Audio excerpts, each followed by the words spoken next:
Hello everyone, welcome to Tech Info. This is Sanjay Chaudhary.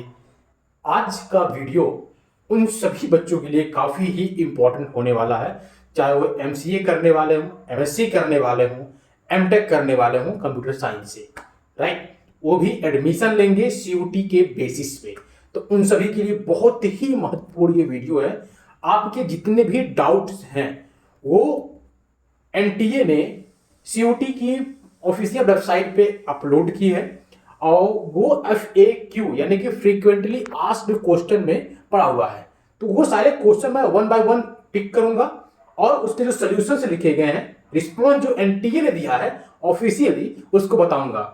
क्योंकि मैं आपको बता दूं कोई चीज, कोई और यूट्यूबर है वो आपको कुछ बताए, that is not exactly correct. लेकिन अगर मैं ऑफिशियल वेबसाइट पे कोई चीज डेटा है एग्जैक्टली आपके पास प्रेजेंट कर रहा हूं, 100% श्योर है कि वो चीजें सही है, ठीक है। क्योंकि अगर मैं कहीं से अपनी पूरी रिसर्च कर रहा हूं, हो सकता है 1%, 0.5% का कुछ मिस्टेक्स हो जाती हैं, ठीक है, कोई भी हो। लेकिन यहां पर मिस्टेक इसलिए नहीं होंगी क्योंकि एनटीए खुद जो चीजें बोल रहा है और जिस प्लेटफॉर्म पे आप एग्जाम देने वाले हैं वो खुद ऐसा बोल रहा है, तो ऑब्वियस बात है बातें चीजें 100% सही होंगी। तो वन बाय वन एक एक क्वेश्चन हम लेते हैं और आपके डाउट्स को क्लियर करते हैं।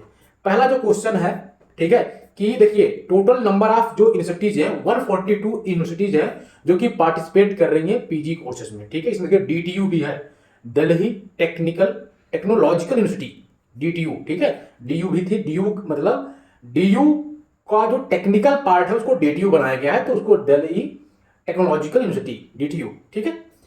इसमें अब क्वेश्चन नंबर जो आपका 10 है, क्वेश्चन नंबर बोलो या डाउट नंबर, वो इंपॉर्टेंट है कि what is the medium of the paper. Paper का मीडियम क्या होगा? देखिए पेपर जो होगा बाईलैंग्वेज होगा, इंग्लिश एंड हिंदी दोनों में होगा। आप अपने स्पेसिफिक लैंग्वेज के अकॉर्डिंग चूज कर सकते हैं, ठीक, कि आपको किस में देना है।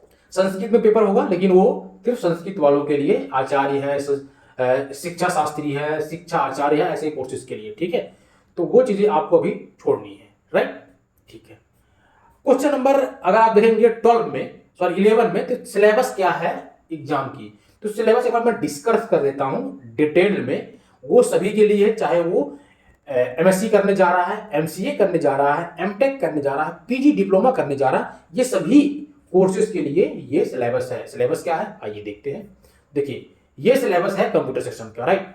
देखिए इसमें लिखा गया, अगर आप पॉइंट नंबर 4 पढ़ेंगे, part A will be 25 question based on the language comprehension, verbal ability, general awareness, mathematical, quantitative ability and analytical skills. इतने पार्ट होंगे सेक्शन ए में, पार्ट 1 में, ठीक है। पार्ट 2 में 75 क्वेश्चन होंगे। जो नीचे सिलेबस दिया गया है, ये सिलेबस आपको सिर्फ मिल रहा है पार्ट बी का, पार्ट ए का सिलेबस नहीं दिया गया है, राइट। सेकंड चीज क्या है कि लास्ट ईयर जो था वो जेएनयू ने सिर्फ पार्ट बी को ही कंसिडर किया था, पार्ट ए को उसने लिया ही नहीं था। तो जो डोमेन स्पेसिफिक है यानी कि computer science and information technology की जो डोमेन वाली मेन मार्क्स थी, रैंक्स थी, उस बेसिस पे एडमिशन जेएनयू ने लिया था, राइट।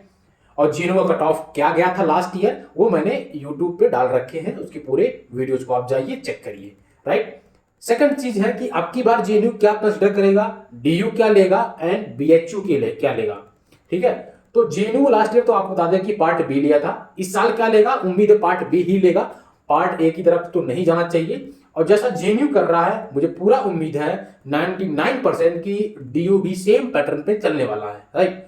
वो तो जब काउंसलिंग होगी तब आपको पता लगेगा, राइट। तो इसलिए पार्ट बी को काफी स्ट्रॉन्ग करिएगा क्योंकि बहुत ही महत्वपूर्ण है, राइट।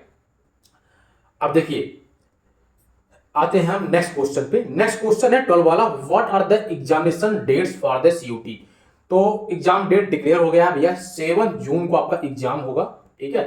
7 जून को एग्जाम होगा सेकंड शिफ्ट में, एंड टाइमिंग होगी आपकी दोपहर 12 बजे से, ठीक है, 2 बजे तक का, ठीक है। ये आपका टाइमिंग होने वाला है। तो इस टाइम पे एग्जाम होगा, 2 घंटे का पेपर होगा, ठीक। अब आते हैं हम question number, doubt number, question नहीं, डाउट भी बोल सकते हो, क्वेश्चन नहीं बोल सकते हो, विच यू वांट। तो क्वेश्चन नंबर है 27 पे, how will I get my admit card? तो एडमिट कार्ड आपको लेने के लिए इनकी ऑफिशियल वेबसाइट cot.nta.nic.in पे जाना है। आपको सारी डिटेल्स वहां पर तो मिल जाएंगी ही, साथ में आप एडमिट कार्ड भी डाउनलोड कर पाएंगे। इस टाइम जब मैं वीडियो बना रहा हूं तब आपका जो है सिटी देखने के लिए, जो आपका किस सिटी में आपका एग्जाम होने वाला है, वो चीजें वेबसाइट पे अवेलेबल है। आप अपना रोल नंबर डालिएगा, ठीक है, सॉरी आपका जो एप्लीकेशन नंबर है, डेट ऑफ बर्थ फिल करेंगे तो आपको आपका सिटी पता लग जाएगा, राइट। नेक्स्ट है कि if I do not get my admit card, अगर मैं अपना एडमिट कार्ड नहीं पा रहा हूं उस केस में, ठीक है, कुछ इशू जो भी इशू हुआ तो हमें क्या करना है, किससे कांटेक्ट करना है। तो अगर ऐसी प्रॉब्लम आ रही है, आपको एडमिट कार्ड डाउनलोड नहीं हो पा रहा है, तो आप हेल्प डेस्क नंबर इस पे कॉल कर सकते हैं, ठीक है, 9:30 बजे सुबह से शाम 5:30 बजे तक, या इस पे आप मेल कर सकते हैं cot-pg@nta.ac.in, राइट। लेकिन ऐसा बहुत रेयर केस होता है किसी का एडमिट कार्ड डाउनलोड ना हो रहा हो। उम्मीद है सभी का हो रहा होगा, जिसका नहीं हो रहा comment out in the comment section. 29th question है, where can I get the name of the test centre? Test centre का नाम आपको कहां मिलेगा? टेस्ट सेंटर का जो नाम होगा आपके एडमिट कार्ड पे मेंशन होगा। जब आप एडमिट कार्ड पा लेते हैं या डाउनलोड कर लेते हैं, उसके बाद क्या आप अपने टेस्ट सेंटर को चेंज कर सकते हैं? तो देखिए ध्यान से, choice of exam city display to the candidate will be based on the permanent and correspondence address filled during the online application form for CUT-PG। ठीक है, देखिए जो आपने अपना correspondence address and permanent address डाला होगा, इसके अलावा जब आप फॉर्म फिल कर रहे होंगे तो आपको चॉइस फिल पूछी गई होगी कि किस चॉइस, कौन सी सिटी की प्रेफरेंस आपकी फर्स्ट रहेगी, उस बेसिस पे अलॉट किए जा रहे हैं। एक प्रॉब्लम आई है कि एक बच्चा है जिसने कमेंट किया मेरे पास, उसने बोला कि भैया एक प्रॉब्लम ये आ रही है कि जो सिटी मैंने चूज की थी वो सिटी उन्होंने दिया नहीं, कोई और ही सिटी दे दिया है, राइट। ये बात सही है, दिया गया है।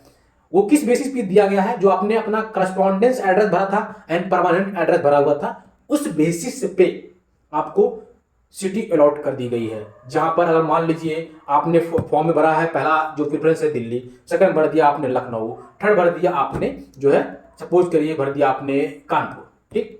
अब इस तीनों में से कोई भी आपका कॉलेज, सॉरी आपका सिटी नहीं है, लेकिन आपका घर कहां पड़ता है? आपका घर पड़ता है गोरखपुर में, ठीक है।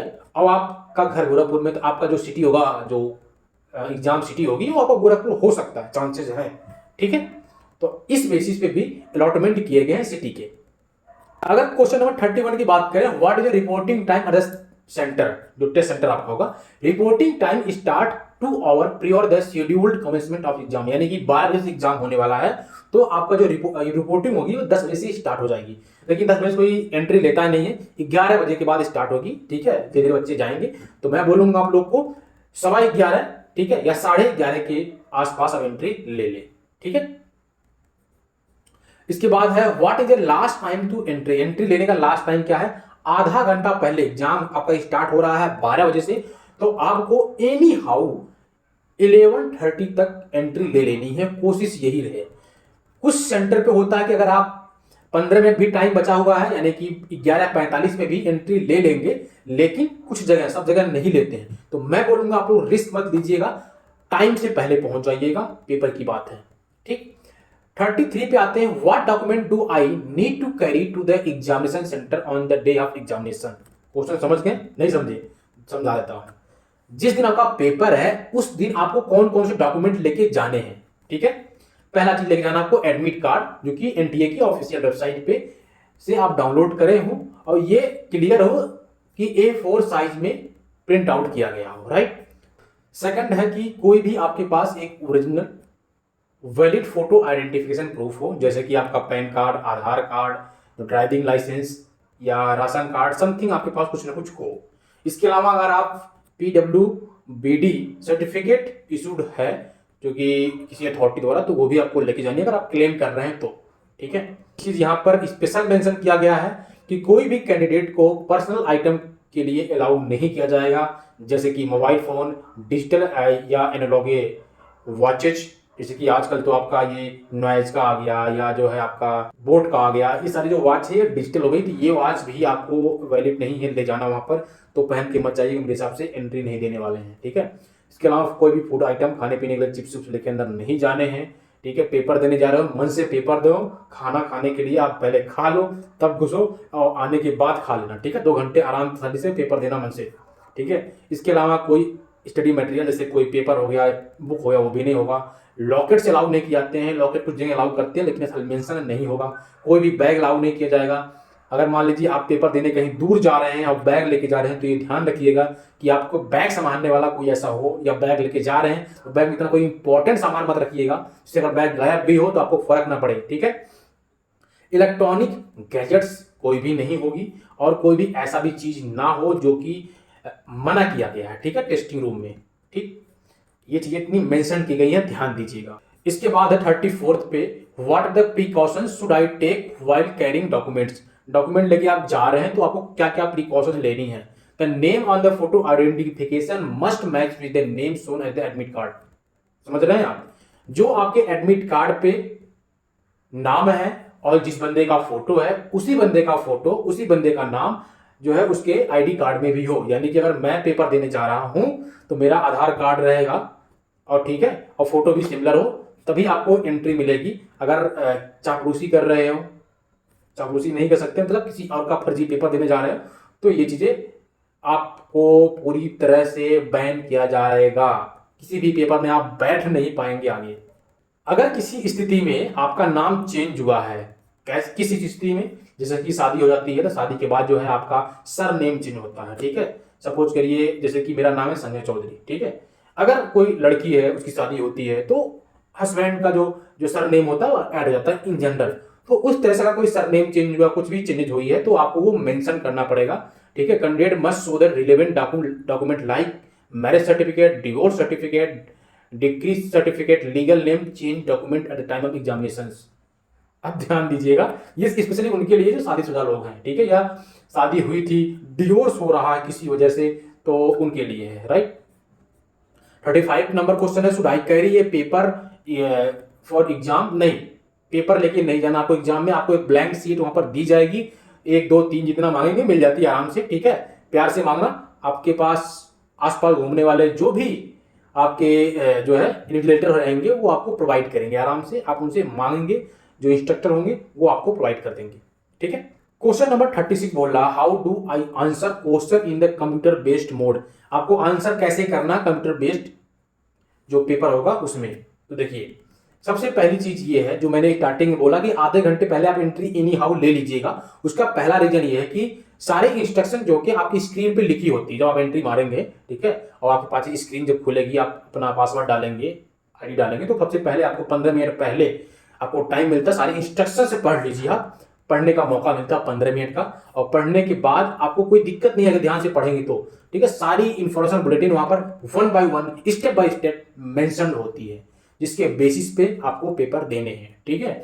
और 4 ऑप्शन रहेंगे, आपको पता है, चारों ऑप्शन में से एक सही होगा, उसको आपको टिक करना है। टिक करने के बाद जैसे टिक करेंगे, मान लीजिए ABCD 4 ऑप्शन है, तो बी वाला सही है तो बी पे आपने टिक मारा, ठीक है। तो जो बी वाला ऑप्शन रहेगा वो ग्रीन हो जाएगा, राइट, आपने क्योंकि करेक्ट कर दिया है अपने हिसाब से।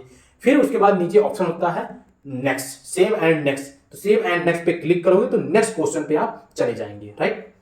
37 है, will the question paper be bilingual और ओनली इन इंग्लिश। तो स्टार्टिंग में बताया गया जो पेपर होगा हिंदी एंड इंग्लिश में दोनों होगा, एक्सेप्ट द लैंग्वेज एंड साहित्य पेपर। साहित्य पेपर और लैंग्वेज को छोड़ के दोनों में होगा, इंग्लिश एंड हिंदी में, ठीक। 38 कह रहा है, can I take the exam from any computer. क्या किसी भी कंप्यूटर से मैं अपने पर्सनल कंप्यूटर से भी एग्जाम दे सकता हूं? नहीं दे सकते हो, ऐसा कोई भी सुविधा नहीं है। आपको जाना ही पड़ेगा टेस्ट सेंटर पे, और आपको एक पर्टिकुलर टेस्ट सेंटर पे भी एक सिस्टम अलॉट की जाएगी आपके नाम से, आपकी आईडी से, ठीक है। उसी पे बैठना, किसी और पे मत बैठ जाना, ठीक है। Can I move back the fourth between the questions. यानी कि अगर मैं सपोज करिए मैं सेक्शन ए सॉल्व कर रहा हूं, ठीक है, और सेक्शन ए में मैं क्वेश्चन नंबर 5 पे हूं, अब मुझे लग रहा है क्वेश्चन नंबर 3 मैंने गलत मार्क कर दिया, तो मैं क्या बैक जा सकता हूं? यस, आप बैक जा सकते हैं। क्वेश्चन नंबर 5 से क्वेश्चन नंबर 3 पे जाइए। आपने सपोज करिए ऑप्शन नंबर 2 सेलेक्ट किया था क्वेश्चन नंबर 3 में, तो क्वेश्चन नंबर 3 में ऑप्शन नंबर 2 सही ही नहीं है, 3 सही है, तो आप 3 पे क्लिक करिए एंड सेव एंड नेक्स्ट करिए, आपका दोबारा वो करेक्ट हो जाएगा, ठीक है, जैसे आप क्लिक करेंगे नेक्स्ट ऑप्शन पे। समझ रहे हैं? ठीक है। What precaution do I need to take during the examinations. Exam के टाइम पे आपको क्या क्या प्रिकॉशन लेनी है। सबसे पहली प्रिकॉशंस ये है कि आप जिस भी सीट पे बैठ रहे हो ध्यान दीजिए आपका ही सीट है, ठीक है। सेकंड चीज है, जब आपका पेपर स्टार्ट हो ध्यान से पढ़ लीजिए जो आपका टेस्ट पेपर कोड आपका लिखा है आपके एडमिट कार्ड में, सेम टेस्ट पेपर आपके सिस्टम में भी है। मैच कर रहा है कि नहीं मैच कर रहा, सेम सब्जेक्ट है या नहीं है, दोनों मैच कर लीजिएगा। कोई भी दिक्कत आ रहा है, कोई भी इशू आ रहा है, तुरंत आप कांटेक्ट करिए अपने नियर बाई इन्विजिलेटर से, तुरंत इन्फॉर्म करिए उनको, राइट। 41 है, what if I could not appear in the examination on the schedule date. अगर आप किसी भी तरीके से मिस कर जाते हैं या आप पहुंच नहीं पाते हैं एग्जाम सेंटर पे, तो आपके पास कोई दूसरा ऑप्शन नहीं है कि आपको दोबारा पेपर करवाया जाएगा। एक ही मौका मिल रहा है, एक दिन का टाइम मिल रहा है, 2 घंटे में आपको पेपर देना है। अगर टाइम पे नहीं पहुंचे भाई तो आपका पेपर छूट जाएगा, कोई दूसरा ऑप्शन नहीं है। फिर साल भर आप बैठेंगे या तो किसी प्राइवेट कॉलेज में एडमिशन लेंगे, राइट, जो कि अच्छे नहीं होंगे, मैं ऐसा मान के चल रहा हूं, क्योंकि डायरेक्ट एडमिशन जो मिलने वाले हैं वो ऑलरेडी सारे सीट्स भर चुके हैं। तो आपके पास एक ही ऑप्शन है कि भैया सीयूटी का एग्जाम दो, अच्छे अच्छे कॉलेज में एडमिशन किसी काउंसलिंग के बेसिस पे मिल सकेगा आपको। 42 बोला, can I cancel the exam. क्या आप एग्जाम को कैंसिल कर सकते हैं? नहीं, आपके बस में नहीं है, आप कैंसिल नहीं कर सकते हैं कि आपके पर्टिकुलर विचार से आपके अकॉर्डिंग पूरा एग्जाम नहीं चलने वाला है, ठीक है। अगर आप नहीं देना चाहते हैं तो आप छोड़ दीजिए, कैंसिल नहीं हो सकता है। 43 बोल रहा है, if I do not take my exam will be eligible for the refund. ये तो भाई मेरे हिसाब से सवाल ही गलत हो गया, ठीक है, कोई मतलब नहीं इस चीज का है, आप लोग समझ गए होंगे। मैं मूव ऑन करता हूं नेक्स्ट क्वेश्चन पे। What will be the provided during the exam. जब आप एग्जाम दे रहे हैं तो आपको क्या क्या मिलेगा? टेस्ट सेंटर पे सभी कैंडिडेट को will be allotted A desk, एक डेस्क मिलेगा जिसपे आपका एक कंप्यूटर होगा, ठीक है, और जिसपे आपको रफ वर्क करने के लिए व्हाइट शीट दी जाएगी, plain paper. Rough work will not be done on the any other paper sheet as other material will be allowed inside the exam room. On the completion of the exam, candidate will be the drop this paper in the designated box as instructed by the invigilators. समझ में आया? नहीं समझ में आया? समझाता हूं। देखिए, आपको टेस्ट सेंटर पे आपको एक डेस्क मिलेगा जिसपे आपका एक सिस्टम अलॉट होगा, आपको चेयर मिलेगी, बैठिए और पेपर दीजिएगा। साथ में आपको पेपर मिलेगा, ठीक है, उस पेपर पे आप रफ वर्क कर सकते हैं। रफ वर्क करने के बाद आप जब पेपर एंड होगा तो आपको वो पेपर जहां पर इन्विजिलेटर्स बोलेंगे वहां पर आपको ड्रॉप कर देना है, फेंक देना है, रख देना है, ठीक है। सिंपली एक वो गत्ते में रखवा देते हैं, ठीक है, एंड उसको फिर बाद में फेंकवाते ही हैं, और क्या करेंगे वो लोग। सेकंड चीज है कि आपको जो रफ वर्क करना है वो सिर्फ और सिर्फ आपको रफ सीट में करनी है, व्हाइट वाले सीट में करनी है, अपने एडमिट कार्ड में नहीं करना, कहीं और नहीं करना, डेस्क पे मत करने लगना, ठीक है, नहीं तो आपको रिस्ट्रिक्टेड कर सकता है, टेस्ट को आप नहीं दे पाएंगे, ठीक है, ये बात ध्यान रखिएगा। 45 है, how do I know when the exam time has ended. भाई एग्जाम टाइम कब एंड हो रहा है ये आपको दिखेगा स्क्रीन पे, आपकी स्क्रीन पे टाइमर चलेगा, कितना टाइम बचा होगा वो आपको दिखेगा। 46 पे क्या है, will I be able to leave the early if I finish the exam before the allocated exam time has ended. देखो ये बोल रहा है कि क्या भैया हम पहले पेपर छोड़ सकते हैं, एग्जाम रूम छोड़ सकते हैं, अगर मैंने पहले सॉल्व कर लिए हैं तो 2 घंटे का पेपर है, अगर आप मन से पेपर दे रहे हैं तो 2 घंटा आपको लगेगा ही लगेगा। 10-5 मिनट या 15 मिनट मैक्सिमम बच जाए, जो कुछ बच्चे ऐसे हैं बहुत ज्यादा होशियार हैं और कुछ करना ही नहीं चाहते हो, जो 10-5 आ रहे हैं कर लिए, फिर भागना चाहते हैं तो मतलब ही नहीं उस चीज का है, तो भाई टाइम ही टाइम रहेगा। लेकिन अगर मन से देने जा रहे हो भाई, मन से जा रहे हो तो मन से पेपर देना, पूरा टाइम देना, ठीक है, और उससे आपका ही बेनिफिट होगा, फायदा होने वाला है। जाइए सारे क्वेश्चन को अटेंड करिएगा, ठीक। 47 पे है कि in case of any technical problem with the computer system at the exam centre what should I do, will I lose time. तो उस स्थिति में, यानी कि अगर आपके सिस्टम में कोई इश्यू आ रहा है, आपके कंप्यूटर में कोई इश्यू आ रहा है, तुरंत अपने इन्विजिलेटर से संपर्क करिए, जो आपका टाइमिंग होगा वो टाइमिंग दोबारा वो रीसेट कर देंगे, चीजें आपको समझा दी जाएंगी, लेकिन आपको तुरंत इन्फॉर्म करना है, ज्यादा अपना दिमाग मत लगाइएगा, ठीक है। ओके, लास्ट है, who will be determine the final merit list admission, how would be result declare. Final जो मेरिट लिस्ट होगी वो कैसे डिसाइड होगी, किस बेसिस पे होगा, और कौन जो होगा वहां रिजल्ट डिक्लेयर करेगा। तो आंसर है NTA will generate the score card only, सिर्फ स्कोर कार्ड एनटीए देगा आपको, कितना आपका स्कोर आएगा। After that the admission exercise including counselling shall be handled by the participating institutes official only. यानी कि जो आपका स्कोर कार्ड होगा, वो स्कोर कार्ड जो होगा, जितने भी जो है यूनिवर्सिटीज पार्टिसिपेट कर रहे हैं जिस जिस कोर्स के लिए, उस कोर्स का मार्क्स उनको शेयर कर दिया जाएगा, जिस बेसिस पे आपका एडमिशन होने वाला है, राइट। फिर वो अपना पर्टिकुलर काउंसलिंग करवाएंगे, हर कॉलेज का अपना अलग अलग काउंसलिंग प्रोसेस होने वाला है। ये सिर्फ एक एग्जाम है, काउंसलिंग हर एक यूनिवर्सिटीज का, हर एक कॉलेज का अलग अलग होने वाला है, तो आपको उस बेसिस पे करवाना है। जैसे कि अगर मैं यूपी की बात करूं तो यूपी में जितने भी एकेटीयू के थ्रू काउंसलिंग होगी, ठीक है, और एकेटीयू से जितने भी कॉलेज एफिलेटेड होंगे उन सबकी एक सिंगल काउंसलिंग होगी।